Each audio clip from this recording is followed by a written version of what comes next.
Perform ako sa SM pero ang nasa isip ko na lang po, enjoy ko na lang para Mga lods, ito po si Baulo. Baulo, tingin mo na Baulo dito, Baulo. ka ng kinakalawang napako. Maari. Isang pamilya Si Maniwang. Hindi na po yung katawan ni Maniwang. sama sila sa isang sasakyan. Maniwang. Sama-sama rin sila. Yan po si Sabay-sabay Botsoy. silang namaalam. Malapit-lapit sa Chotchoy. Tulog Guys, pa. panoorin nyo to. Lamang ng 5 yung kalaban tapos ganito yung shoot mo. Kakain namin ngayon. Ito pong ulam namin ngayon. Ay, ng 1 point.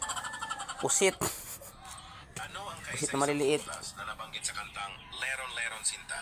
Ano ang kaisa-isang pagkakamali ng Baulo. mga ulam ng batang ito ay inilagay siya kasama Baulo. ng mga gorilyang inihahanda para sa kagubatan. Halos buong Tingnan panahon po si niya ay Baulo. kasama nila pero dumating ang Nagpugi oras na po si ibalik Baulo. sila sa Tingnan niyo kanilang po. lupang sinilangan at ito'y nagdulot ng lungkot sa bata. Pagkalipas ng 20 taon, ang bata na ngayon lalaki na Maingay. ay Bising-bising umuwi na din pa rin sa sa kanila. cellphone. Kaya naglakbay siya para makita Si ulit Mother. ang mga dating kaibigan. Nay. Nakuha niya ang kanilang mga pangalan. Lumitaw sila at naguluhan sa kabila ng takot sa kanilang Kain muna tayo, Nay. Nangahas siyang lumapit at natuklasan na naalala Siyang niya konti ang sa lahat. ano. Parang 20 taon silang naghintay para sa sandaling ito. Ito yung Sinubukan nila ang makandal. lahat para pigilan siyang umalis. At kahit ang umandar na Huwag simpan ang doon, doy. patuloy silang nanood sa kanya ng malungkot.